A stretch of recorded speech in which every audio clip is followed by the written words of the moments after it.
मेरे प्रियो, आइए पहला इतिहास की किताब उसका 28 अध्याय,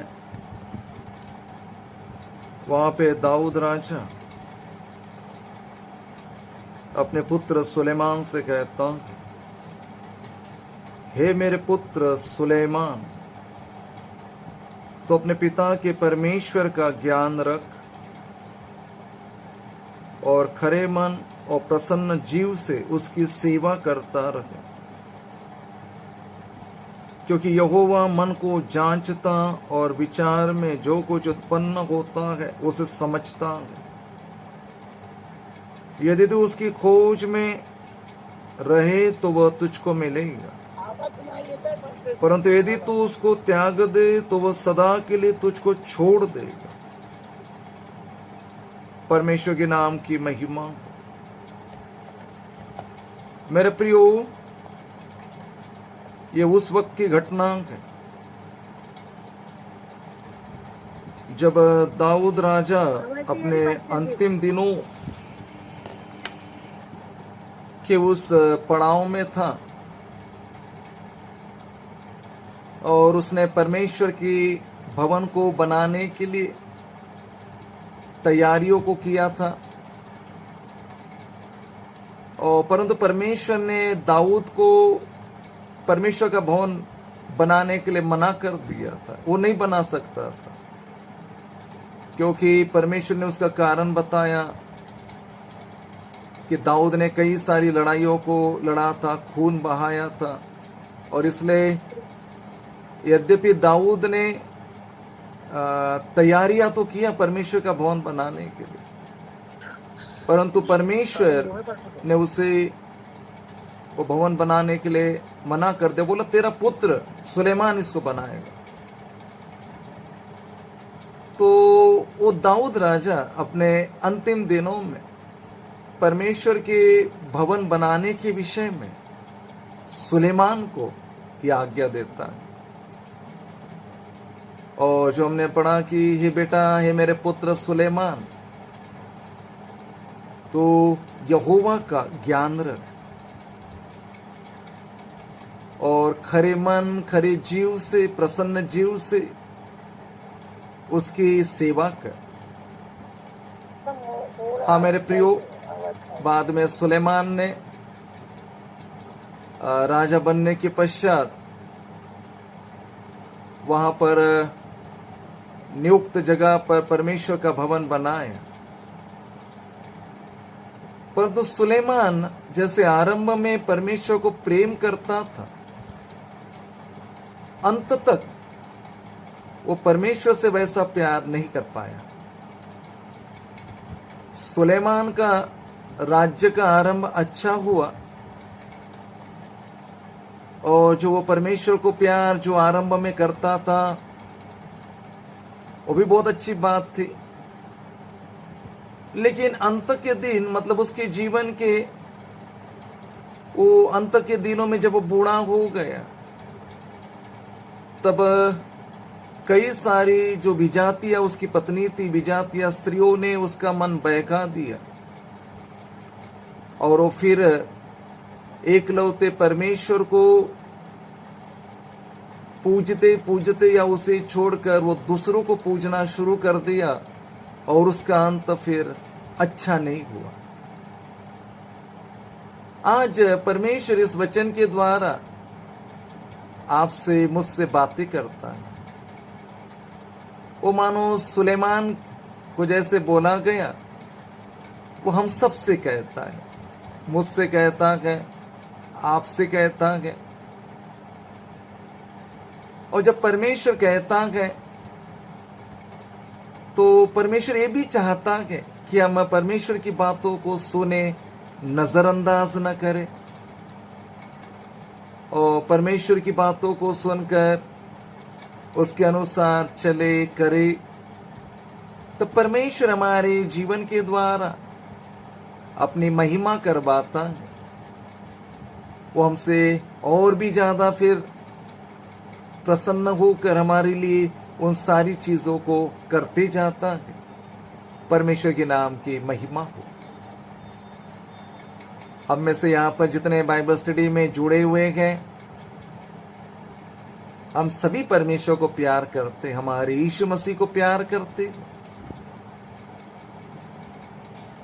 परंतु जैसे सुलेमान ने किया, आरंभ में बहुत अच्छा प्रेम किया, पर अंत में उसका प्रेम परमेश्वर के प्रति भी ठंडा हो गया था। लेकिन हमारे यीशु मसीह ये चाहते हैं, और हमारे यीशु ने बोला भी कि अंत के दिनों में प्रेम ठंडा हो जाएगा। मेरे प्रियो, हमारा प्रेम जो परमेश्वर के प्रति ठंडा ना होने पाए, वो प्रेम बढ़ते जाए, हम प्रेम में स्थिर रहें, प्रेम में बढ़ते जाएं, प्रेम से सब कुछ करते जाएं, ताकि हमारे परमेश्वर को महिमा मिले और वो हमारे द्वारा हमें उपयोग कर कर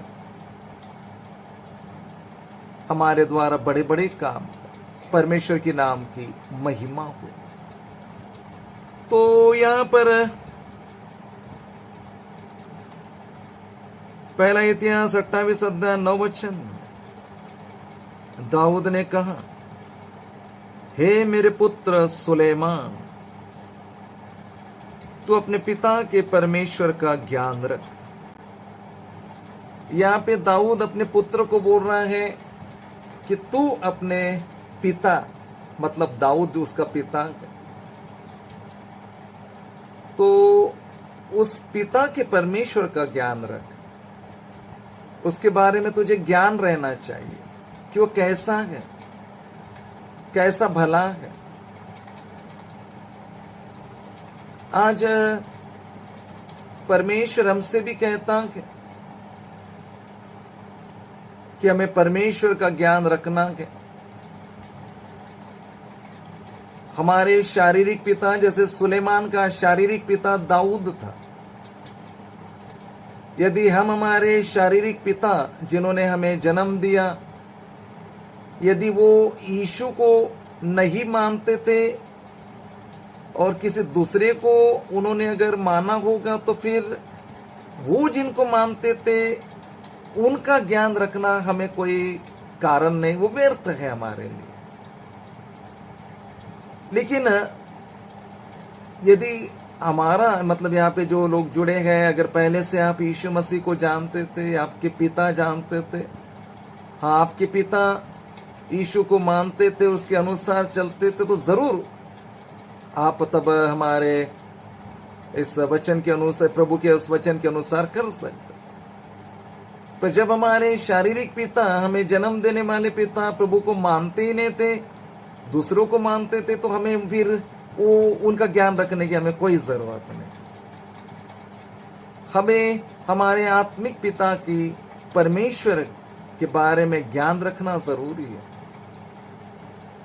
जब हम प्रभु यीशु मसीहा के ऊपर विश्वास करते हैं, तो हम अब्राहम की आत्मिक तौर पे संतान बन जाते। हाँ मेरे प्रियो, अब्राहम विश्वास का पिता कहलाया गया, और इसलिए जब हम प्रभु यीशु के ऊपर विश्वास करते हैं, हम आत्मिक तौर पे अब्राहम की संतान कहलाए जाते। ये गलातियों 3 अध्याय में लिखा है। तो जिस प्रकार दाऊद उस लीक पर चला, उसे परमेश्वर का ज्ञान था, वो अपने पुत्र को भी आज्ञा देता कि अपने पिता के परमेश्वर का ज्ञान तुझे रहना चाहिए। वो परमेश्वर जो दाऊद के दुख में, दाऊद के सुख में हमेशा उसको उभारते गया, वो दाऊद का परमेश्वर जिसने दाऊद के द्वारा उस पलिश्ती गोलियात को मार डाला, उस परमेश्वर का ज्ञान हमें भी होना चाहिए। वो परमेश्वर कमजोरी में भी हमें बल देता है। मानो दाऊद सुलेमान को कह रहा है, मैं शारीरिक तौर पर, शारीरिक बल से गोलियत के सामने ठहर नहीं सकता था, लेकिन मेरा परमेश्वर जिसने कहा कि ना तो बल से ना ही शक्ति से पर मेरी आत्मा के द्वारा हो जाएगा, उसी परमेश्वर ने अपने आत्मा के सामर्थ्य से गोलियत के सामने मुझे आने के लिए खड़ा किया, और उसी महान परमेश्वर के पवित्र आत्मा ने मुझे विजयी बनाया। तो यही बात ध्यान में रख, ये बात उस सुलेमान को कहता है। मेरे प्रियो, जो आप सुन रहे हैं, हमें हमारे परमेश्वर के बारे में ज्ञान रखना जरूरी है। वो ये ज्ञान है कि अगर हमारे जीवन में कोई कठिनाई है, परेशानियां हैं और हमें कुछ सूझ नहीं रहा है, या हमें ऐसा लगता हमारा शारीरिक बल से ये चीज हम नहीं कर पाएंगे, लेकिन अगर हम विश्वास करते हैं कि पवित्र आत्मा के द्वारा ये हो जाएगा, तो सही मायने में आप परमेश्वर का ज्ञान रख रहे हैं। आप हमारे उस महान परमेश्वर का ज्ञान तब अपने जीवन में हासिल करते हैं जब उसका ज्ञान अर्थात उसके एकलौते पुत्र यीशु मसीहा को जानना आरंभ करते हैं कि वो कैसे जिया, कैसे वो दुनिया में दुनिया की लीक से अलग हटकर जिंदगी बिताया, कैसे उसने अनोखे काम की, वो कैसे आज भी अनोखे काम करते और हमारे जीवन में अब तक अनोखे काम किया गए और आगे भी करते जाएगा। अगर इस विश्वास की लीक पर अगर आप चल रहे तो आप सही मायने में दाऊद के परमेश्वर का ज्ञान रख रहे हैं। वो दाऊद जो परमेश्वर की केवल एक दो आज्ञा छोड़ दिया जाए तो उसको छोड़कर अगर देखा जाए तो दाऊद ने परमेश्वर की मानो हर आज्ञाओं को माना। जो भी वो काम करता था परमेश्वर से पूछ कर करता था। बस दो एक काम उसने परमेश्वर से नहीं पूछा, जैसे बशशबा के साथ गुनाह करना या उसके पति उरिया हित्ती को मर्डर करवा देना, यह उसने परमेश्वर से नहीं पूछा। या और इसके अलावा एक दो काम होंगे जो दाऊद ने परमेश्वर से पूछकर नहीं किया, लेकिन दाऊद ने तकरीबन मैक्सिमम बार चाहे समस्या की बात हो वो परमेश्वर से पूछता था, चाहे अगर युद्ध के मैदान में जाना हो, लड़ाई की इसमें जाना हो, परमेश्वर से पूछ कर जाता था, चाहे कुछ और करना हो वो परमेश्वर से पूछता था। हे मेरे प्रियो, आज वो दाऊद यद्यपि मर गया है, लेकिन परमेश्वर उस वचन के द्वारा हमसे भी बातें कर रहा है, हमें पुत्र कहते हुए कह रहा है, दाऊद मुझसे पूछ कर कार्य करता था। यदि तू भी मुझसे अपने जीवन की उन हर बातों के लिए पूछताछ करेगा, मुझसे पूछेगा, मुझसे पूछ कर काम करेगा, तो तू सचमुच दाऊद के परमेश्वर का ज्ञान रख रहा है, ऐसा मानो परमेश्वर हमसे कहेगा। हालेलुया, परमेश्वर के नाम की महिमा हो। तो सुलेमान को कहता है दाऊद, हे मेरे पुत्र सुलेमान, तो अपने पिता के परमेश्वर का ज्ञान रख। सुलेमान को ये बात कहने की इसलिए भी आवश्यकता हुई कि कई लोग परमेश्वर के बारे में केवल इतना ही ज्ञान रखना चाहते कि परमेश्वर बहुत विशाल है, परमेश्वर तो भाई हमें केवल आशीर्वाद देता है, और परमेश्वर हमें संकट से उबारता है, परमेश्वर हमारी सुरक्षा करता है, परमेश्वर बस हमें देते जाता है। मानो कई लोग केवल इतना ही ज्ञान रखना चाहते। लेकिन यहां पर दाऊद राजा अपने अंत के दिनों में सुलेमान को जो बोलता है तो अपने पिता के परमेश्वर का ज्ञान रख, तो दाऊद ये भी सुलेमान से कहना चाहता है कि जब तेरे पिता दाऊद ने गुनाह किया, बशबा के साथ गुनाह किया और उरिया को मरवा डाला, तब उसके बाद कैसे परमेश्वर ने दाऊद को दंड भी दिया, कैसे उसको 4 गुना जो दाऊद ने बोला था मुंह से, कैसे अपराध करने वाले को तो मानो 4 गुना भर कर देना पड़ेगा। परमेश्वर ने उसके मुंह से उगलवाया और वैसा ही 4 गुना दंड दाऊद को दे दिया। स्टेप बाय स्टेप उसके 4 बेटे मर गए। तो दाऊद को ये गलती समझ में आई और अपने पुत्र सुलेमान से कहता है, देख तू मेरे परमेश्वर का ज्ञान रख कि वो आशीष देता है, सच बात है, वो भला है, भला करता है, ये और भी अच्छी बात है। हमारा परमेश्वर चंगाई करता है, कोई दो राय नहीं। वो जिस गड्ढे में लोग फंसे उसमें से बाहर निकालता है, कर्जों से मुक्ति देता है, हमारे साथ साथ चलता है। उसने वादा किया, देख मैं जगत के अंत तक सदैव तुम्हारे साथ रहूंगा। बिल्कुल सच बात है। लेकिन साथ ही साथ दाऊद अपने पुत्र को सावधानी बरतने के लिए कहता है कि अगर मेरे जैसे जो गुनाह मैंने किया है अगर तू भी करेगा तो मुझे परमेश्वर ने 4 गुना दंड दिया था, तो दंड देने वाला परमेश्वर भी है, इस बात का तू ज्ञान रख करके कहता है। हाँ मेरे प्रियो, हम परमेश्वर को जानने वाले, परमेश्वर यीशु के ऊपर विश्वास करने वाले,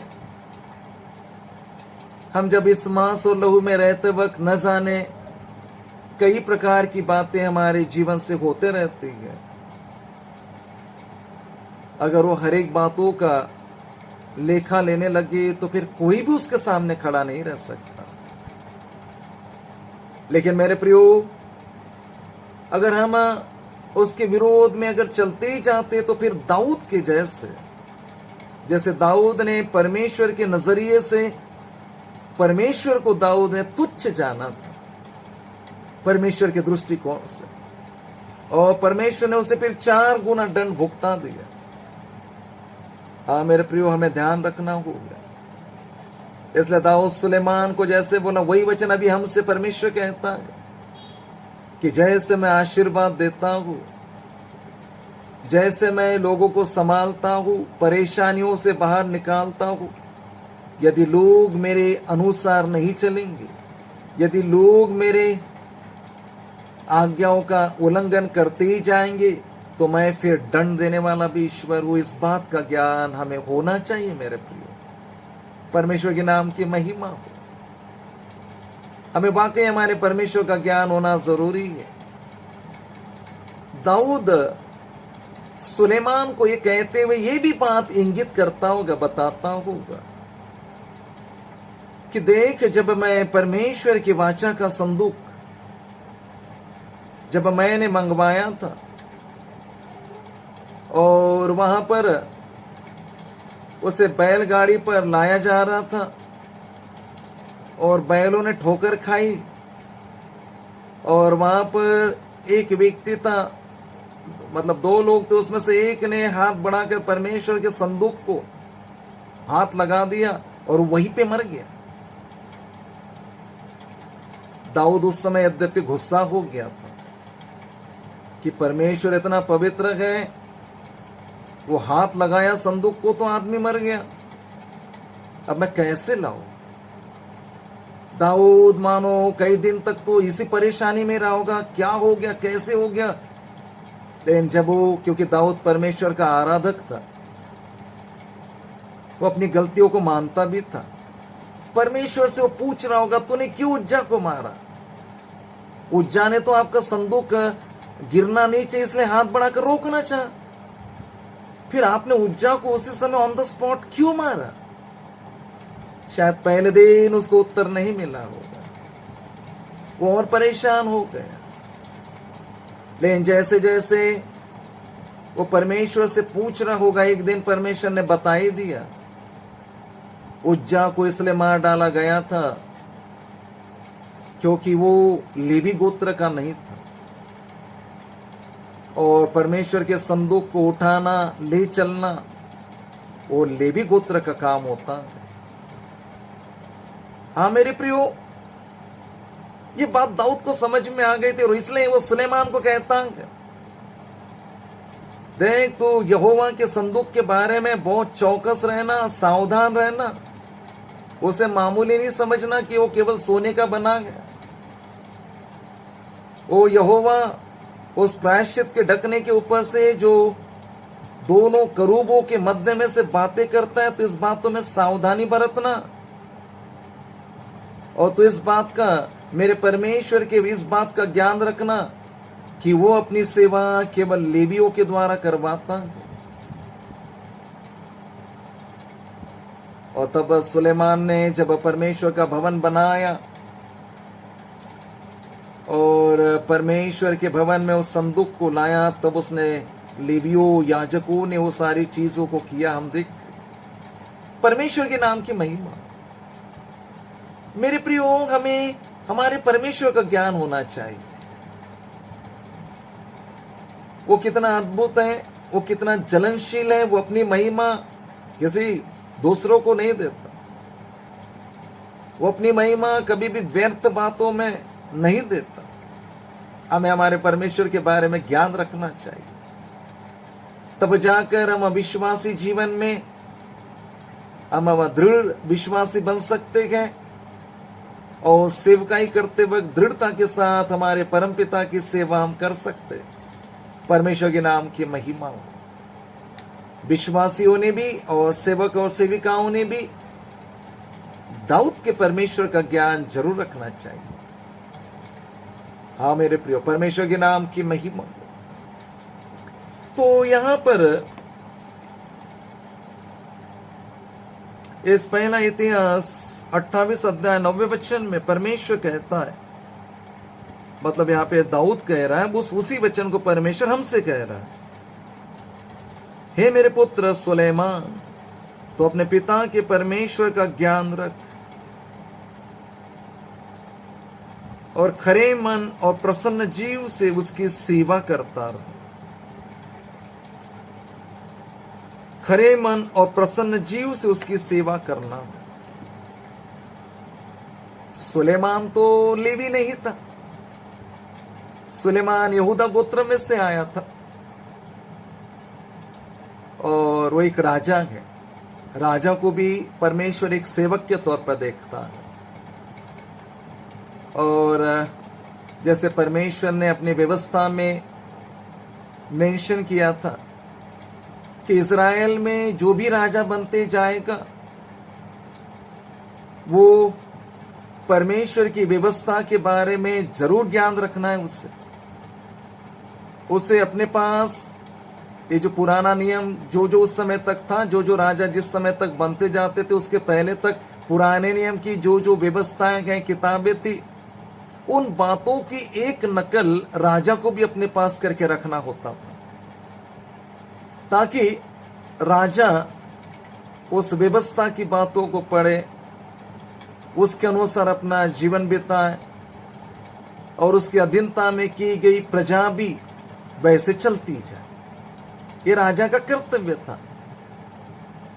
तो सुलेमान को जब दाऊद कहता है तो खरे मन और प्रसन्न जीव से उसकी सेवा करते रहे, मतलब उसको राजकाज करना था, अपने अधीनता में रहने वाली प्रजा को संभालना था, और साथ ही साथ प्रभु की राह पर चलना था, राज्य को बढ़ाना था। तो सुलेमान को भी परमेश्वर की व्यवस्था की एक कॉपी, जिसे अपन कॉपी बोलेंगे, नकल बोलेंगे, वो अपने पास रखना पड़ता था। मेरे प्रिय, आत्मिक तौर पर जब परमेश्वर इस वचन के द्वारा हमसे कहता है, चाहे विश्वासी यहां पर हो, चाहे सेवक सेविकाएं हो, जब परमेश्वर कहता है कि तुझे अपने खरे मन से और प्रसन्न जीव से परमेश्वर की सेवा करना है, अब इसको हम आत्मिक तौर पे समझेंगे, हम इसे एक फैमिली के तौर पे समझेंगे। जैसा एक राजा एक किंगडम का हेड होता है, राज्य का प्रमुख होता है, उसके कहे बगैर कुछ नहीं हो सकता। उसी प्रकार एक पारिवारिक जिंदगी में देखने से, चाहे वो विश्वासी हो, चाहे सेवक सेविकाओं की पारिवारिक जिंदगी हो, उसमें मुख्य वहां का जो पुरुष होता है वो मुख्य होता है। जिस राजा के अधीनता में प्रजा की जाती, वैसे फैमिली का जो हेड होता है, वो गृहस्थ जो रहता है, उसके अधीनता में उसकी पत्नी की जाती, बच्चे की जाते हैं। अब परमेश्वर कहता है कि परमेश्वर उस व्यक्ति से कहता है कि आपको मेरा ज्ञान रखना पड़ेगा और साथ ही साथ आपको खरे मन से और प्रसन्न जीव से मेरी सेवा करना पड़ेगा। जैसे एक राजा को अपनी प्रजा की रक्षा करना है, चलाना है, उनकी सुधि लेना है, उनके लिए जो जो अच्छी बातें हैं करना है, भोजन की व्यवस्था करना है, प्रबंध करना है। उसी प्रकार जो परिवार का जो हेड रहता है, मुख्य पुरुष जो रहता है, अब परमेश्वर कहता है आपको भी इसी पैटर्न पर चलना है। अपने पत्नी, अपने बच्चों के लिए आप क्या योग्य कर सकते हैं, आप उनके लिए क्या बेस्ट कर सकते हैं। और साथ ही साथ जैसे राजा का कर्तव्य कि उनके अधीनता में की गई प्रजा को परमेश्वर की राह पर चलाने का भी कर्तव्य, जवाबदारी राजा की है।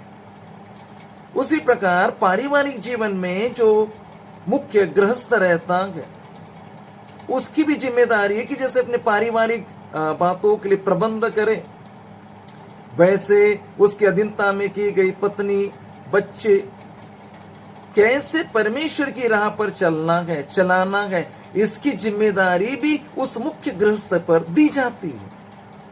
और उसे ये जिम्मेदारी खरे मन से और प्रसन्न जीव से निभाना होता है।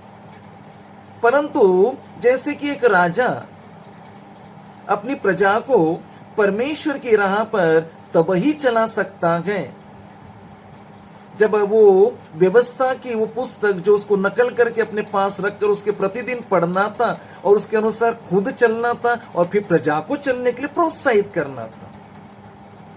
उसी प्रकार एक पारिवारिक जीवन में जो हेड रहता है, मुख्य पुरुष रहता है, उसकी अधीनता में जो उसको पत्नी कर दी गई है, बच्चे कर दिए गए, अब उनके लिए प्रबंध करना है और साथ ही साथ उनको परमेश्वर की राह पर चलने के लिए प्रोत्साहित करना है। तो उस कुटुंब, उस पारिवारिक जीवन के हेड ने, मुख्य पुरुष ने सबसे पहले परमेश्वर की बातों को पढ़ना है,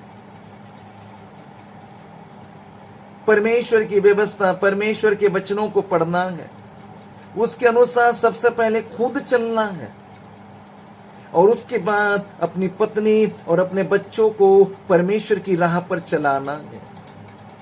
तब जाकर मेरे प्रियो, हम दाऊद ने जैसा बोला वैसा हम खरे मन और प्रसन्न जीव से, विश्वासी दशा में हो अथवा सेवकाई की दशा में हो, हम परमेश्वर की सेवा कर पाएंगे। ये भी परमेश्वर की सेवा है कि जो विश्वासी परिवार है उसे अपने परिवार को परमेश्वर की राह पर चलने की आज्ञा देना होता है। हम इसको समझेंगे। हम पुराने नियम में उत्पत्ति की किताब में आएंगे और वहां पर अब्राहम के बारे में देखेंगे। उत्पत्ति 18 अध्याय और वहां पर 18 और 19वें वचन में परमेश्वर क्या कहता है। उत्पत्ति 18 अध्याय 18 और 19 वचन। अब्राहम से तो निश्चय एक बड़ी और सामर्थ्य जाति उपजेगी और पृथ्वी की सारी जातियां उसके द्वारा आशीष पाएंगी, क्योंकि मैं जानता हूं कि वह अपने पुत्रों और परिवार को जो उसके पीछे रह जाएंगे आज्ञा देगा कि वे यहोवा के मार्ग में अटल बने रहे और धर्म और न्याय करते रहे ताकि जो कुछ यहोवा ने अब्राहम के विषय में कहा है उसे पूरा करे। हालेलुया। यहां पर हम देखते हैं परमेश्वर ने सदोम और अमोरा को नाश करने के लिए ठान लिया था। अब्राहम से उस समय प्रभु ने मुलाकात किया और परमेश्वर को पता गया कि अब्राहम अपने परिवार को, अपने कुटुंब को यहोवा के पीछे चलने की आज्ञा देगा। मतलब परमेश्वर के अनुसार चलने के लिए, विश्वास की लीक पर चलने की आज्ञा देगा। और उसने दिया भी। और उसके पश्चात उसका बेटा इसहाक, उसके पश्चात अब्राहम का पोता याकूब, और उसके पश्चात अब्राहम का परपोता यूसुफ। और बाद में हम देखते हैं, अगर जीनियोलॉजी देखते जाते तो आप देखते गए दाऊद हो, सब लोग यहोवा की बातों पर, उसकी आज्ञा पर, वचन पर अटल चलने के लिए मानो वो आगे बढ़ते गए। तो अब्राहम उस समय एक परिवार का हेड है। वो अपने परिवार में अपनी पत्नी सारा, अपने बच्चों, क्योंकि इस समय अभी इसहाक उत्पन्न नहीं हुआ था, लेकिन जो अभी उत्पन्न होने वाले हैं उनको यहोवा के पीछे चलने की अटल आज्ञा देने वाला है। क्योंकि अब्राहम खुद विश्वास की चाल चलता था और अपने बच्चों को भी विश्वास का जीवन बिताने के लिए मानो उसने प्रोत्साहित किया। जैसे अब्राहम ने अपने बच्चों को चलने के लिए प्रोत्साहित किया, अब्राहम विश्वास का पिता कहलाया जाता है। अब वो आत्मिक तौर पर हमें भी कहता है, हमें विश्वास की लीक पर चलना है, अटल रहना है, परमेश्वर की आज्ञाओं पर अटल रहना है, उसको छोड़कर इधर उधर नहीं मुड़ना है। जैसे अब्राहम ने खुद चला, प्रभु की राह पर चला, परमेश्वर ने उसको आज्ञा दिया कि तू अपनी जन्मभूमि को छोड़कर, अपने कुटुंब को छोड़कर, जो जगह में, जो देश तुझे मैं दिखाऊंगा वहां पर चला जा। अब्राहम ने परमेश्वर की आज्ञाओं को माना और वैसे चल निकला। पता नहीं कहां जाने वाला था, कौन सा देश है पता नहीं, लेकिन वो वैसा ही निकला। आज्ञा को पूरा किया अब्राहम ने। उसके पश्चात आप देख सकते हैं फिर पुत्र हुआ और प्यार करने लगा अब्राहम ज्यादा। तो परमेश्वर ने बोला अब एक काम कर, तू इसको मेरे लिए होम बलि चढ़ा। अब्राहम वैसे ही करने के लिए, आज्ञा मानने के लिए चला गया। हे मेरे प्रियो, एक विश्वासी कुटुंब में जो प्रमुख है उसकी एक जिम्मेदारी है कैसे वो खरे मन और प्रसन्न जीव से परमेश्वर की सेवा कर सकता है। ये भी सेवा है, परिवार को चलाना और परिवार को अब्राहम की लीक पर, विश्वास की राह पर चलाना, प्रोत्साहित करना।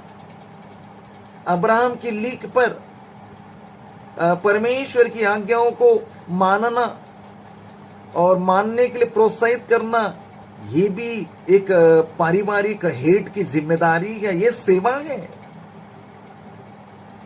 हाँ मेरे प्रियो, अब्राहम ने सेवा को पूरा किया और बाद में वो ना सिर्फ अपने परिवार, जिसे अपन अब्राहम की फैमिली बोलेंगे, ना सिर्फ अपने फैमिली के लिए, लेकिन बाद में अपन देखते हैं परमेश्वर ने उससे वाचा बांधा और फिर अपन देखते जगत के फिर जितने भी कुल अब उसके द्वारा आशीर्वाद पाते।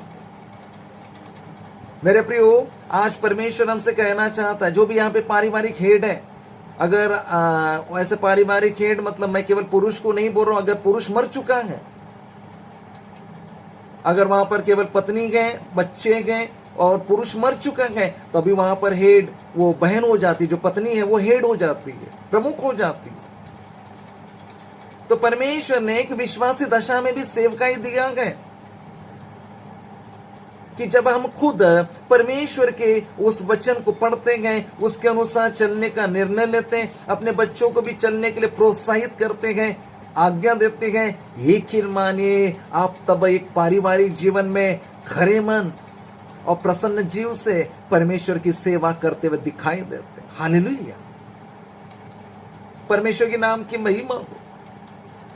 लेकिन सुलेमान बाद में ऐसा नहीं कर पाया। सुलेमान तो बाद में खुद बिगड़ गया। हालांकि उसने अपने बच्चों को आज्ञा दिया या नहीं गया ये परमेश्वर जानता है, लेकिन सुलेमान खुद बिगड़ गया। मेरे प्रियो, आज यहाँ पर जितने लोग जुड़े गए हैं, जो पारिवारिक जिंदगी बिता रहे हैं, चाहे वो विश्वासी दशा में हो, चाहे सेवकाई करते वक्त हो, अपने परिवार की देखभाल करना और खुद परमेश्वर के वचन को पढ़कर उसके अनुसार पहले चलना और परिवार को भी उस लीक पर, उस विश्वास की लीक पर चलने के लिए और आज्ञा मानने के लिए प्रोत्साहित करना। आज्ञा देने वाली वो जो बातें हैं, ऐसा जो करते जाता है, वो यकीनन खरे मन से और प्रसन्न जीव से यहोवा की सेवा करते ही जाता है। परमेश्वर के नाम की महिमा। हाँ मेरे प्रिय, ये जितनी भी बातें करना है हमें दिल के साथ करना है, खरे मन के साथ। क्योंकि हम ये कर तो रहे जरूर, लेकिन अगर हमारा मन खरा ही नहीं है, हमारा मन कुड़कुड़ाता है या हमारा मन मानो कई और बातों के ऊपर विचार करता है या अविश्वास करता है, तब फिर वो खरे मन से उस सेवा नहीं हो पाएंगे। खरे मन से करना कि हाँ परमेश्वर ये बात मेरे जीवन में अद्भुत कर रहा है, आगे भी करेगा। एकदम खराई का मन। खरा मन मतलब जिसमें सच्चाई हो। उस मन में अविश्वास जरूर दस्तक देता होगा, लेकिन उस अविश्वास के लिए उस दिल के दरवाजे बंद जिसके रहते हैं, वो जरूर खरे मन से परमेश्वर की सेवा करता है। हाँ मेरे प्रियो, दाऊद ने परमेश्वर के लिए जो जो किया, अब्राहम ने परमेश्वर के लिए जो जो किया, वो कुड़कुड़ाते हुए नहीं किया या मन में दुख के साथ नहीं किया। जैसा कि आप देखेंगे, परमेश्वर ने अब्राहम को जब बोला, आप उत्पत्ति 12 पहला वचन देख सकते हैं, और परमेश्वर ने कहा तो अपनी जन्मभूमि और अपने कुटुंब को छोड़कर जो देश में तुझे दिखलाऊंगा वहां पर तू चला जा। अब अब्राहम चलने के लिए तैयार हो गया, लेकिन वो मन में भी पक्का निर्णय के साथ चल रहा है कि परमेश्वर ने जो बोला है वो अच्छी बात बोला है, जरूर इसके पीछे कुछ रीजन है और जरूर परमेश्वर इस बात को मेरे जीवन में पूरा करेगा और अद्भुत कार्य हो जाएगा।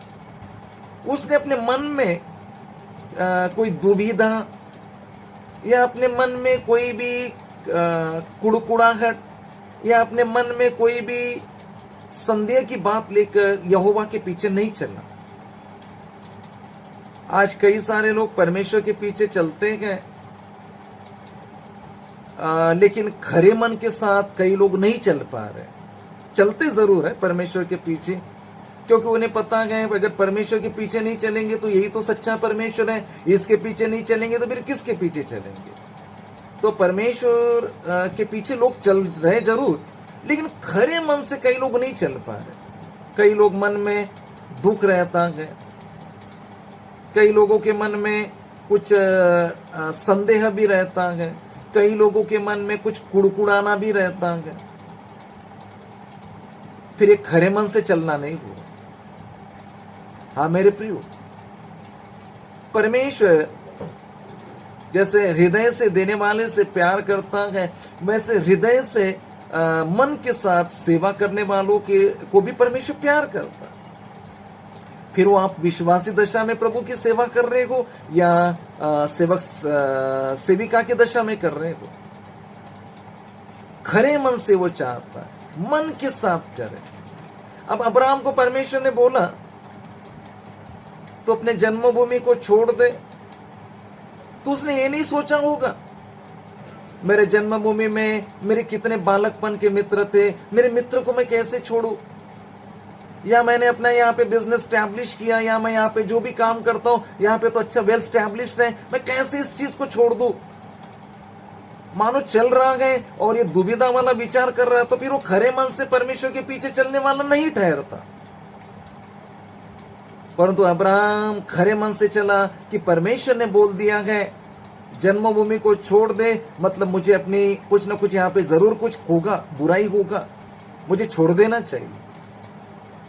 चाहे हो सकता मुझे तात्कालिक तौर पर कुछ नुकसान उठाना पड़े, लेकिन अंत में मेरा बहुत अच्छा हो जाएगा, परमेश्वर मेरे साथ बहुत अच्छा करेगा, ऐसे विश्वास के साथ अब्राहम चला, वो खरे मन से चला। हाँ मेरे प्रिय, परमेश्वर के नाम की महिमा हो।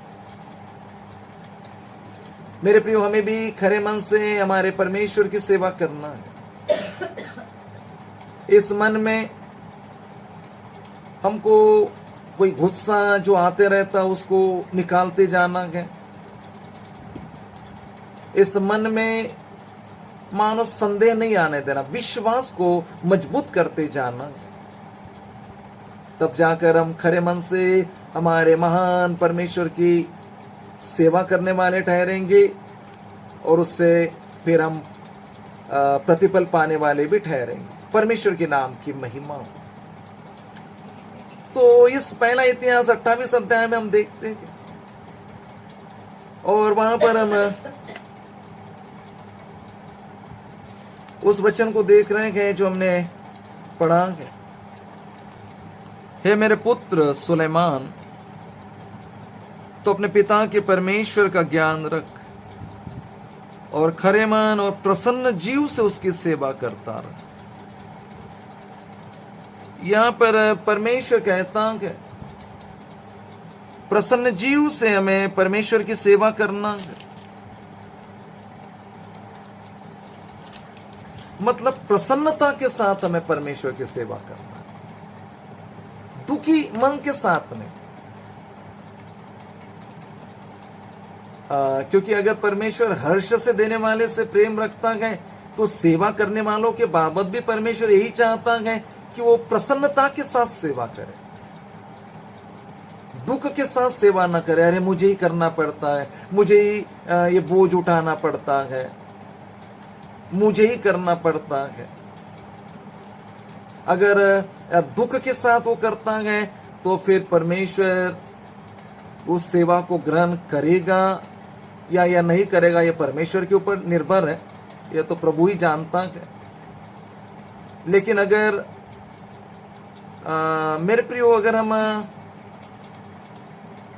कुड़कुड़ाहट के साथ या दुख के साथ, चाहे पारिवारिक में सेवा कर रहे हो या प्रभु की सेवा सेवक और सेविका होते हुए कर रहे हो, तो फिर उस समय वो प्रतिफल मिलना थोड़ा कठिन हो जाएगा। हमें दुख के साथ नहीं करना है, खुशी खुशी करना है, प्रसन्न योग्य सेवा करना है। अब पुराने समय में हम देख सकते हैं हनुक नाम के व्यक्ति के बारे में, इब्रानियों 11:5, विश्वास ही से हनोक उठा लिया गया कि मृत्यु को न देखे, और उसका पता नहीं मिला क्योंकि परमेश्वर ने उसे उठा लिया था। और उसके उठाए जाने से पहले उसकी ये गवाही दी गई थी कि उसने परमेश्वर को प्रसन्न किया। यहां पे हनोक ने परमेश्वर को प्रसन्न किया। वो कोई ऑफिशियल सेवक तो नहीं था। जरा इसके बारे में उत्पत्ति में हम पढ़ेंगे। उत्पत्ति 5 अध्याय 21 वचन से लेकर 24 वचन तक। जब हनोक 65 वर्ष का हुआ तब उससे मतुशेला का जन्म हुआ। मतुशेला के जन्म के पश्चात हनोक 300 वर्ष तक परमेश्वर के साथ साथ चलता रहा, और उसके और भी बेटे बेटियां उत्पन्न हुई। इस प्रकार हनोक की कुल आयु 365 वर्ष की हुई। हनोक परमेश्वर के साथ साथ चलता था, फिर वह लोप हो गया क्योंकि परमेश्वर ने उसे उठा लिया। अब यहां पर देख लीजिए, क्योंकि उस समय तो लोग मनुष्य काफी वर्ष जीवित रहते थे परमेश्वर के अनुग्रह से। और ये हनोक की कुल आयु 365 वर्ष की जब हुई तो परमेश्वर ने उसको मरने नहीं दिया और ऐसे उठा लिया। उसके पीछे का कारण और भी है, पर ये 300 साल तक हनोक परमेश्वर के साथ साथ चला, मतलब प्रसन्न जी। और उसके बारे में हमने इब्रानियों में पढ़ा कि उसके उठाए जाने के पहले परमेश्वर ने गवाही दिया कि हनोक ने प्रसन्न किया, भाई हनोक ने मुझे खुश कर दिया। जबकि यहां पर आप देखते हैं हनोक एक पारिवारिक जिंदगी बिता रहा था। उसकी पत्नी थी, बच्चे होते जा रहे थे। वो पारिवारिक जीवन बिताते वक्त वो परिवार में जो जो करना वो कर रहा है। वो खुद परमेश्वर के साथ चल रहा है। परमेश्वर के साथ तभी चला जा सकता है जब कोई परमेश्वर के साथ एक मत होगा।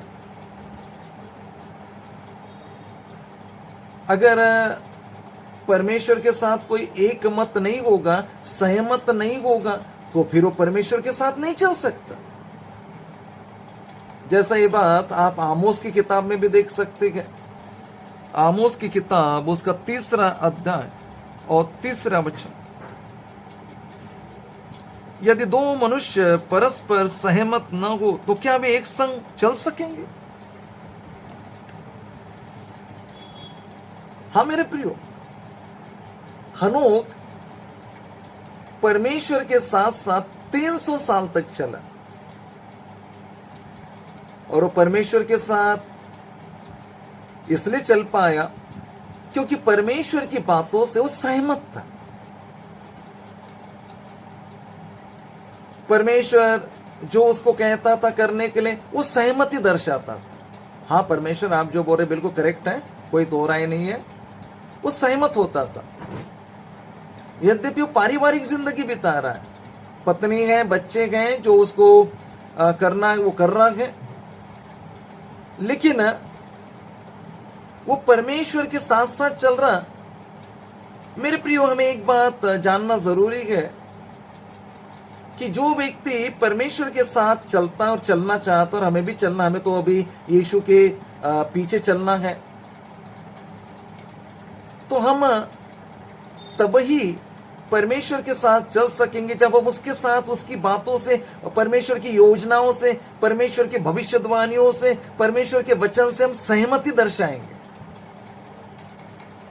परमेश्वर हमसे कह रहा है कि आगे बढ़ो और हम सहमति न दर्शाते हुए पीछे बढ़ेंगे, तो यीशु ने बोल दिया जो हल पर हाथ रखकर पीछे फिर मुड़ता है देखता, फिर वो मेरे योग्य नहीं, फिर वो मेरे साथ नहीं चल सकता।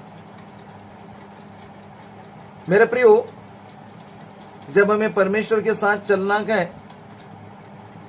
तो हमें परमेश्वर की बातों से, योजनाओं से, उसकी भविष्यवाणियों से सहमति दर्शाना है, पर जरूरी नहीं कि परमेश्वर हमारी बातों से सहमत हो। मतलब कई बार हम भी बोलते होंगे परमेश्वर को, प्रभु ऐसा कर दो, वैसा कर दो, ऐसा करने से कितना अच्छा रहेगा। तो जो हम बोलेंगे ये जरूरी नहीं कि परमेश्वर हमारी हर एक बातों से सहमति दर्शाए। अभी जैसे इसको समझने के लिए, अब्राहम चाहता था कि सदोम और अमोरा में उसका भतीजा लूत और उसका फैमिली रहते, उसको कैसे तो भी बचाना चाहता था। और परमेश्वर ने पूरा योजना बना लिया था कि सदोम और अमोरा को अभी भस्म करना। तो अब्राहम परमेश्वर के सामने गिड़गिड़ाते रहता है, अपनी बातों को कहता रहता है कि पिता परमेश्वर, अगर उसमें 50 धर्मी मनुष्य मिलेंगे तो क्या आप उसको, वो नगर को नष्ट करेंगे क्या? परमेश्वर अपनी हामी भरता कि हाँ मैं नहीं करूंगा अगर 50 लोग धर्मी मिल जाएंगे तो। अब अब्राहम धीरे धीरे नीचे उतरता है और 10 लोगों पे आता है। अगर उसमें 10 धर्मी लोग मिलेंगे, बस लास्ट फाइनल बोलता हूं करके बोलता है, अगर 10 धर्मी लोग मिलेंगे तो आप नष्ट करेंगे क्या? तो परमेश्वर बोलता नहीं, मैं नहीं करूंगा। यहां पे आप देखते हैं कुछ बातों के लिए परमेश्वर मनुष्यों के साथ कुछ विषयों के लिए हामी भरता, मतलब लोगों को बचाने की बात हो, परिवार को, कुटुंब को बचाने की। लेकिन आप दूसरी तरफ मूसा के उस उदाहरण से देखें। अब परमेश्वर अपनी योजना मूसा को बताता है कि मैं तुझे मिस्र में भेजना चाहता हूं, और मूसा मिस्र से वापस आ गया था डर के मारे। 40 साल का वक्त तो गुजर गया था। 40 साल में उस मिस्र में न जाने कितने बदलाव हो गए थे, हुए होंगे। अब परमेश्वर मूसा को कहता मैं तुझे वापस उधर भेजना चाहता हूं, और मूसा उधर जाना नहीं चाहता था, परमेश्वर की बात से सहमत नहीं हो रहा था। अब वो मूसा परमेश्वर को कुछ बोल रहा था, आप ऐसा कीजिए, मेरे से तो नहीं हो पाएगा, मेरे को बोलना अच्छे से नहीं आता, आप किसी दूसरों को भेज दीजिए कृपया। तो परमेश्वर उसकी बात से सहमत नहीं हुआ। परमेश्वर बोलता मेरी योजना में तुझे इस्तेमाल करना चाहता। परमेश्वर बोलता है चाहे तू बोलने में अच्छा नहीं है, निपुण नहीं है, फिर भी मैं तुझे इस्तेमाल करना चाहता। तो अल्टीमेटली मूसा को परमेश्वर की बातों से सहमत होना ही पड़ेगा, तब जाकर परमेश्वर बड़े काम करता। हाँ मेरे प्रिय, हमें सावधान हो जाना चाहिए। हमें खरे मन और प्रसन्न जीव से हमारे परमेश्वर की सेवा करना, उसके साथ साथ चलना है। जब हम उसकी हर बातों में सहमत होते जाएंगे, हो सकता है वो हमारी भलाई के लिए अपने इच्छा के अनुसार हमें चला रहा होगा, कुछ कठिनाई का दौर होगा,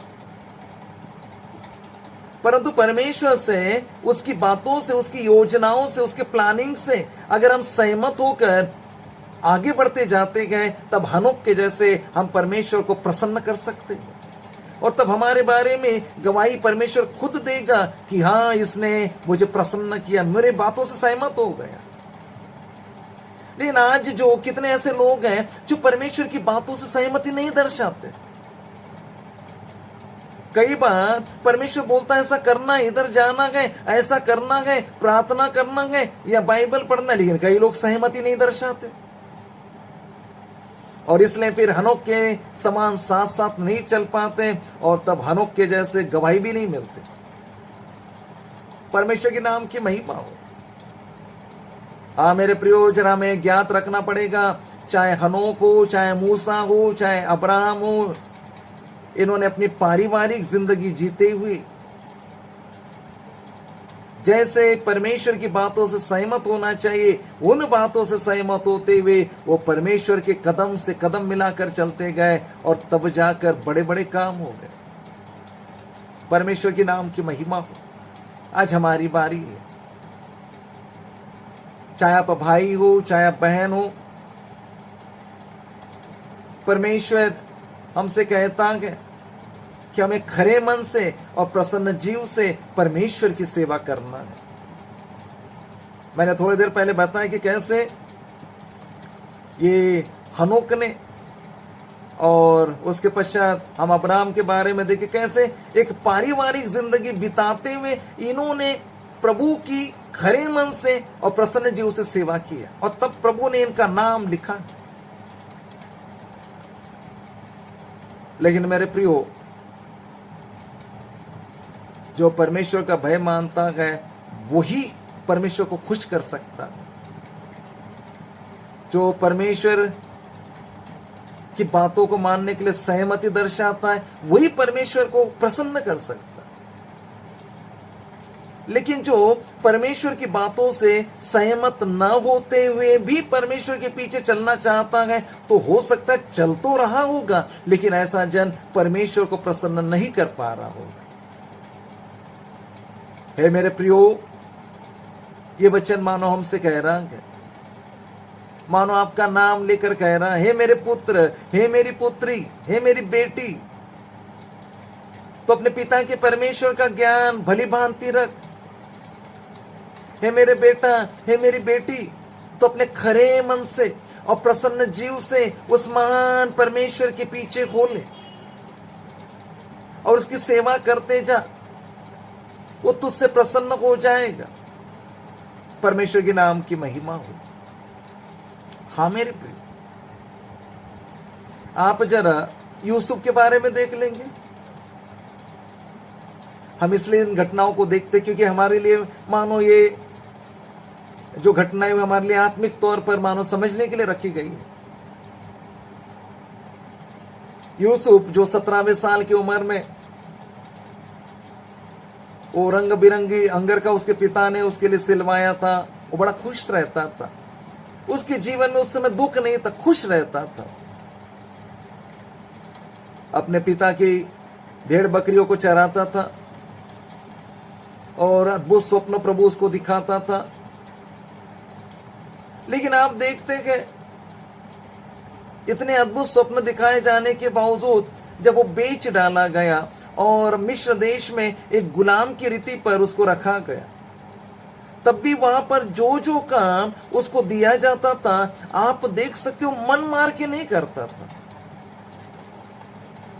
वो मन मार के नहीं करता था, वो दिल के साथ करता था। और जब वो दिल के साथ करता था तब यहोवा ने उसके ऊपर अपने अनुग्रह की नजर लगाई और धीरे धीरे उसकी पोजीशन चेंज होते जाती थी। पहले गुलाम था, फिर धीरे धीरे वो पोतीपर के घर में एक ऐसा समय आ गया, अब उसी के घर में वो अधिकारी भी बन गया था। मतलब प्रधानमंत्री बनने के पहले की बात बता रहा हूं। अगर वो जो उसको उस समय गुलामी की अवस्था में अगर वो खराई के साथ या जो भी काम उसको मिला गए अगर उसको प्रसन्नता के साथ नहीं करता, तो फिर वो पोतीपर के घर में जिसने उसको खरीदा था उसके घर में अधिकारी नहीं बन सकता। हे मेरे प्रियो, आप जो भी काम करते हैं, अगर जीवन में अपन के लिए जो भी काम करते हैं, अगर आप नौकरी करते हैं, आप कोई भी काम करते हैं, नौकरी करते हैं, बिजनेस करते हैं और सेवा करते हैं, तो इसको खरे मन से कीजिए, खुशी खुशी कीजिए, मन मार कर नहीं करना। क्योंकि मन मार कर आप जो भी काम करेंगे, काम तो हो जाएगा जरूर, लेकिन उसका आउटकम उतना अच्छा नहीं होगा या उसका फल उतना अच्छा नहीं होगा। मान के चलते कोई खेती करता है परंतु दिल के साथ नहीं करता, बस यार कैसा तो भी करना है, तो आप देखना उसकी उपज फिर वैसी आएंगी, 100 उपज आ जाएंगी। लेकिन जिसने ठान ही लिया है कि मुझे खेती करना है और अच्छे से करना है, दिल के साथ करना है, तो कठिनाई में भी वो दिल के साथ उस खेती के लिए जो जो चीज कर सकता है करने का प्रयास करेगा, उसकी खेती की फसल लहलहाएगी, मतलब जरूर लहलहाएगी। आमीन। उसी प्रकार मेरे प्रियो, परमेश्वर के साथ चलने वालों के लिए हमें खरे मन से और प्रसन्न जीव से हमारे परमेश्वर के पीछे चलना है। वो यूसुफ वहां पर जो भी उसको काम दिया जा रहा गुलामी की अवस्था में, वो खरे मन से कर रहा और पूरा कर रहा है। तब जाकर पोतीपर की नजर उस पर गई कि वाकई ये मेरे काम का आदमी है। उसी प्रकार अगर हम हमारे बुलाने वाले यीशु मसीह ने में दिया हुआ काम, चाहे वो सुसमाचार सुनाने का काम दिया हो, चाहे वो दूसरों के लिए प्रार्थना करने का काम दिया हो, चाहे किसी को सेवकाई का क्षेत्र देके वहां पे कलीसिया दिया हो, या किसी को केवल सेवा क्षेत्र दिया और कलीसिया नहीं दिया हो, इस सभी अवस्था में वहां पर जाना गए और खुशी खुशी जाना गए और खरे मन से और प्रसन्न जीव से अगर वो व्यक्ति प्रभु ने दिए हुए काम को करता है, यकीन मानिए वो परमेश्वर के नजर में उठेगा। चाहे वो दुनिया के नजर में नहीं उठेगा, दुनिया उसको शायद तुच्छ जानेगी, लेकिन आपको परमेश्वर ने सौंपी हुई जो भी कार्य है, अगर आप उसको खरे मन से और प्रसन्न जीव से करते ही जाते हैं, तो दुनिया की नजर में आप नहीं उठ पा रहे होंगे, लेकिन महान परमेश्वर के नजर में आप उठते ही जाएंगे। वो आपको उठाते ही जाएगा। उसके नजरों के मानो हम तारे बन जाएंगे, उसके नजरों में हम बने रहेंगे, उसकी कृपा दृष्टि हम पर बनी रहेगी। इसलिए हमें मेरे प्रियो प्रसन्नता के साथ उसकी सेवा करना है, चाहे विश्वासी दशा में एक कुटुंब प्रमुख होने के नाते, अथवा सेवकाई करते वक्त एक सेवक सेविका होने के नाते। हमें हताश नहीं होना है, हमें निराशित नहीं होना है। देखिए, निराशा अब्राहम के जीवन में भी आई थी। एक कुटुंब प्रमुख के तौर पर मैं उसको बताना चाहता हूं, अब्राहम के जीवन में भी निराशा आई थी, लेकिन उसने उस निराशा को कैसे टैकल कर लिया, पढ़ेंगे रोमियो 4 अध्याय और उसका 18वां वचन हम देखें। और यहां पे अब्राहम के बारे में लिखा है, उसने निराशा में भी आशा रखकर विश्वास किया, इसलिए कि उस वचन के अनुसार कि तेरा वंश ऐसा होगा, वो बहुत सी जातियों का पिता हो। परमेश्वर के नाम की महिमा हो। इस रोमियो 4 अध्याय 18वें वचन में हमने देखा, अब्राहम ने निराशा में भी आशा रखकर विश्वास किया। तो एक कुटुंब प्रमुख होने के नाते या सेवकों में या प्रमुख होने के नाते हो सकता है कभी कभी निराशा दस्तक दे रही होगी, लेकिन अब्राहम ने इस परिस्थिति को कैसे टैकल कर लिया, हैंडल कर लिया। निराशा में भी उसने आशा रखा और विश्वास किया कि परमेश्वर ने जो कहा है वो मेरे जीवन में करके रहेगा। हे मेरे प्रियो, हमें प्रसन्नता के साथ उसके पीछे हो लेना है। परमेश्वर के नाम की महिमा हो। यूसुफ के बारे में हमने देख लिया, प्रधानमंत्री बनने के बाद भी उसने प्रसन्नता के साथ सेवा किया, और आप देख सकते हैं।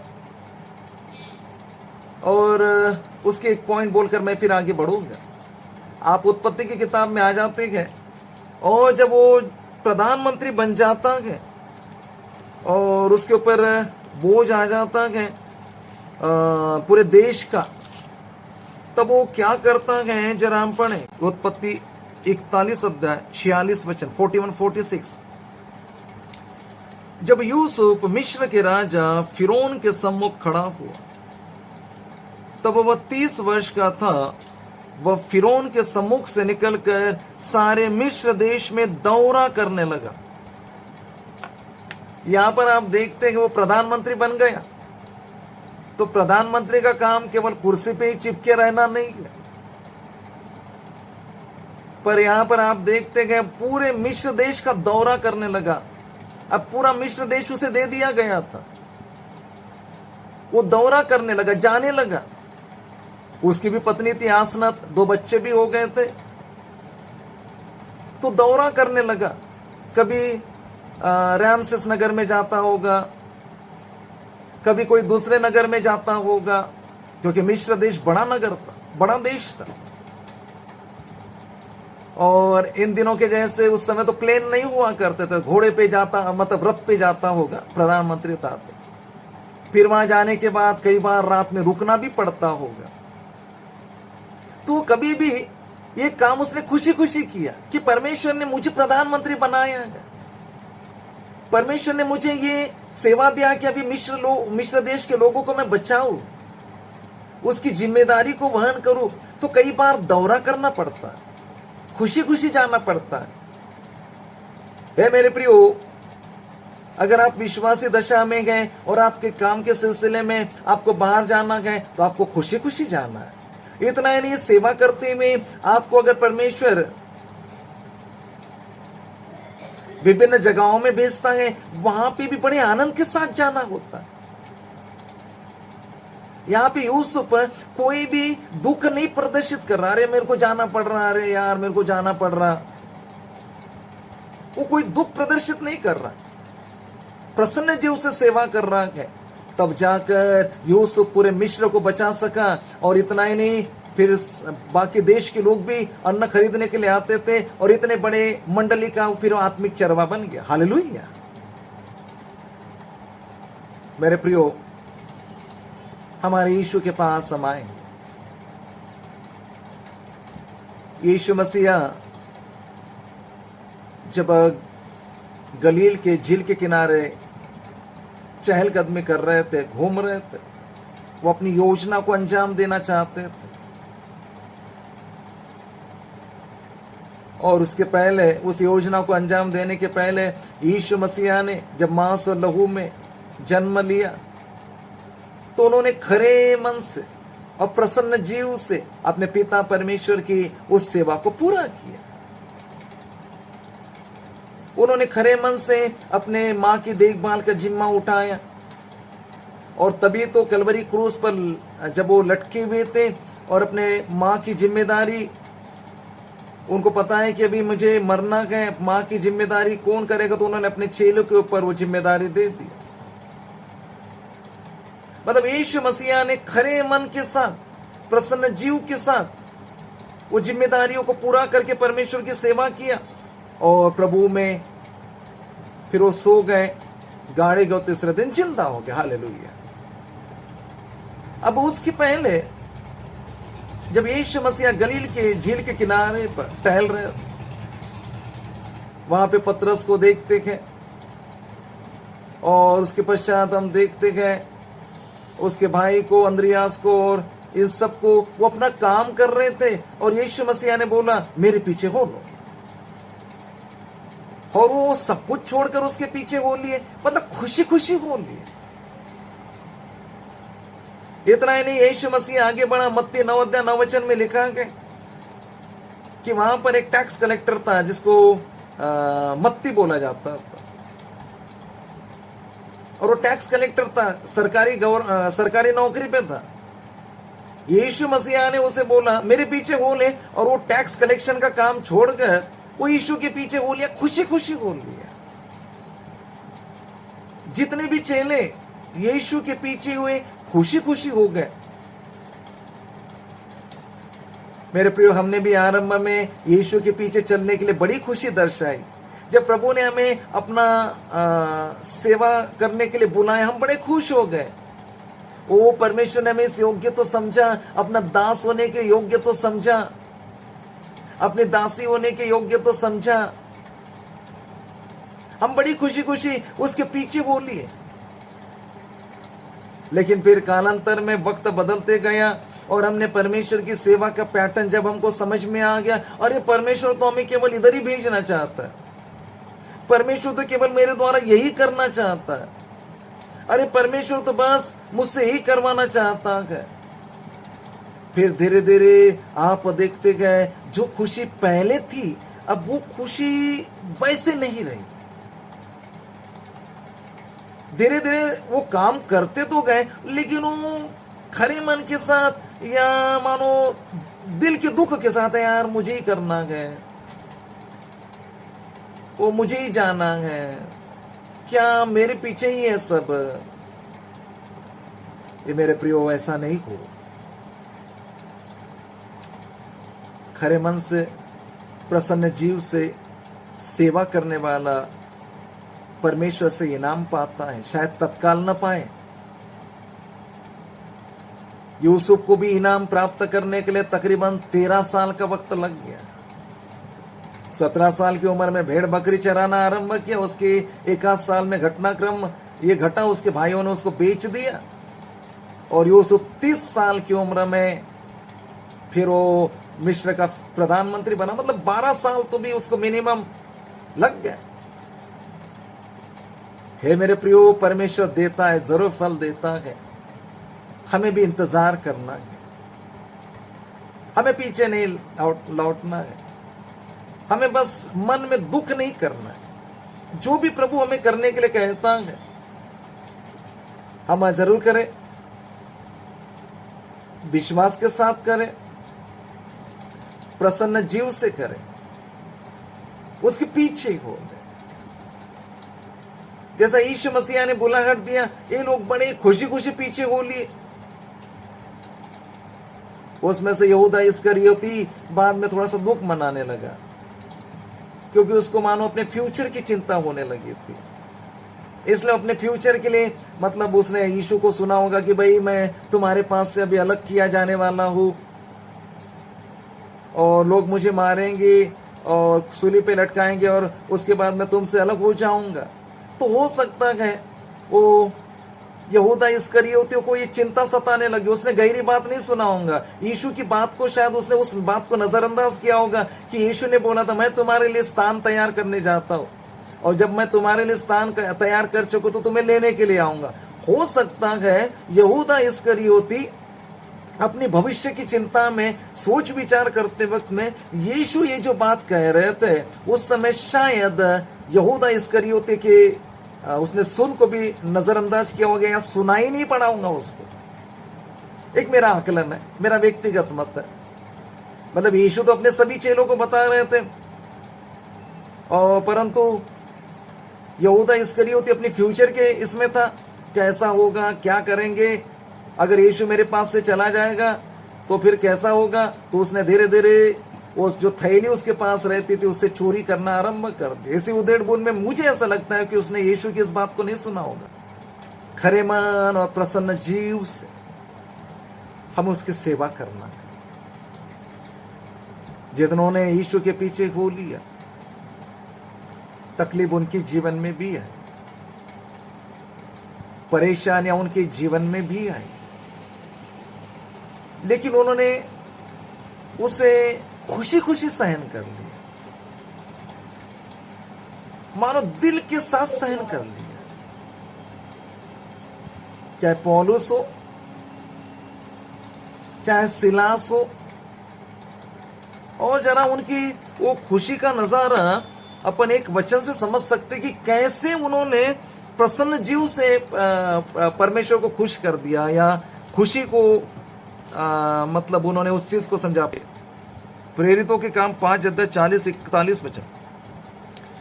तब उन्होंने उसकी बात मान ली और प्रेरितों को बुलाकर पिटवाया और यह आदेश देकर छोड़ दिया कि यीशु के नाम से फिर कोई बात न करना।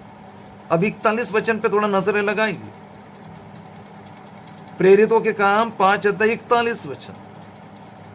वे इस बात से आनंदित होकर महासभा के सामने से चले गए कि हम उसके नाम के लिए अपमानित होने के योग्य तो ठहरे। वो आनंदित होकर चले गए, मार पड़ी, दुख नहीं मनाया, आनंदित होकर चले गए कि यीशु के नाम के लिए मुझे अपमान सहना पड़ा, यीशु के नाम की वजह से मुझे लोगों ने गाली दिया, ये तो मेरे लिए खुशी की बात है। आज जब सताव हो रहा है विभिन्न शहरों में, विभिन्न राज्यों में और संसार भर में, यीशु के नाम की वजह से लोगों को सताव हो रहा है, तो कोई भी इसमें कहा, कुछ लोग आनंद मना रहे कि हाँ सताए जा रहे, प्रभु की महिमा हो रही, लेकिन कई लोग इसमें दुख भी मना रहे।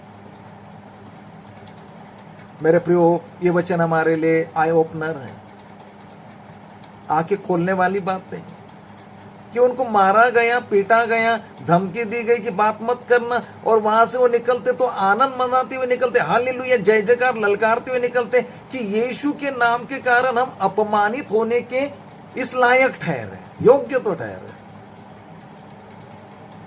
हाँ मेरे प्रियो, आज परमेश्वर मानो आपसे मुझसे कह रहे हैं खरे मन और प्रसन्न जीव से उसकी सेवा कर। सेवा में कई रुकावट क्यों ना है, सेवा में कई हर्डल्स क्यों ना आ जाए, कई परेशानियां क्यों ना आ जाए, खुशी खुशी सेवा करना है, खुशी खुशी आगे बढ़ना है, खुशी खुशी सभाओं में जुड़ना है। ये नहीं सोचना कि ये बोर्डम है, खुशी खुशी जुड़ना है, आनंद के साथ सब कुछ करना है। तब जब हम ऐसा आनंद के साथ खुशी खुशी ऐसा करेंगे, तब हमारे परमेश्वर को हमको आशीर्वाद देने के लिए और हमारे लिए रास्ता खोलने के लिए वो भी खुश हो जाएगा, वो भी प्रसन्न हो जाएगा, वो भी प्रसन्न जीव से हमें आशीर्वाद देगा। हाँ प्रियो, आज एक नया निर्णय ले। जैसे दाऊद ने बोला, हे मेरे पुत्र सुलेमान, तो अपने पिता के परमेश्वर का ज्ञान रख। आइए हम हमारे पिता जो हमारे आत्मिक पिता होकर चले गए, अब्राहम, मूसा, दाऊद, इनका जो परमेश्वर यहोवा, हमारे यीशु का पिता यहोवा का हम भली भांति ज्ञान रखें कि वो कैसा प्रेमी है, वो कैसा आशीर्वाद देता है, वो कैसा जरूरतों को पूरा करता है, वो कैसा शारीरिक बल के द्वारा नहीं लेकिन आत्मिक बल से हमें जयवंत करता है, वो कैसा पग पग पर हमारी रक्षा करता है, और इतना ही नहीं, वो कैसा पवित्र है, जलनशील है, और फिर दोषी को दंड भी देता है। ये ज्ञान हमारे पास होना चाहिए। इतना ही नहीं, खरे मन और प्रसन्न जीव से उसकी सेवा करना है। मन में कोई भी कुड़कुड़ाहट ना हो, मन में कोई भी संदेह ना हो, मन में कोई भी दुख ना हो। खुशी खुशी जब हम ये काम करेंगे, चाहे परिवार चलाना हो, चाहे सेवा करना हो, खुशी खुशी करेंगे, तब वो परमेश्वर प्रसन्न हो जाएगा और हमें उन आशीष देगा जिसकी हम मांग करते हैं। जरूर हमें अच्छे आरोग्य में आशीर्वाद देगा, हमें जरूर भौतिक आशीर्वाद देगा, हमें जरूर आत्मिक आशीर्वाद देगा। हमारे बच्चे फलेंगे, फूलेंगे और जलपाई के पौधों के समान लहलहाएंगे। आने वाले दिन जरूर हमारे जीवन में उन्नति होते जाएगी, क्योंकि हमारा परमेश्वर उन्नति का परमेश्वर है। हमारे जीवन में खुशियों का दौर आएगा, तब हम फूले नहीं समाएंगे। हमारे जीवन में आशीर्वाद के ऊपर आशीर्वाद आते जाएगा। पर वो आने के पहले अगर इन दिनों में आपके जीवन में कुछ दुख हो रहा है, तो प्रभु बोलता खुशी खुशी उसका सामना करो और प्रसन्न जीव से मेरे पीछे हो लो, तब मैं तुम्हें आशीष दूंगा। परमेश्वर इन वचनों के द्वारा आप सभी को आशीष दे। मैं तो निकम्मा दास हूं, जो समझाना चाहिए था, जो बताना चाहिए था, वो आपको बता दिया है। हम केवल वचन को सुनने वाले ही नहीं, पर उसके अनुसार चलने वाले बने। परमेश्वर आप सबको आशीष करे। अवश्य कि यीशु बढ़े और मैं घटूं। Praise the lord, god bless you all. आइए मिलकर हम धन्यवाद करें। Praise the lord, praise the lord, praise the lord, praise the lord, praise the Lord.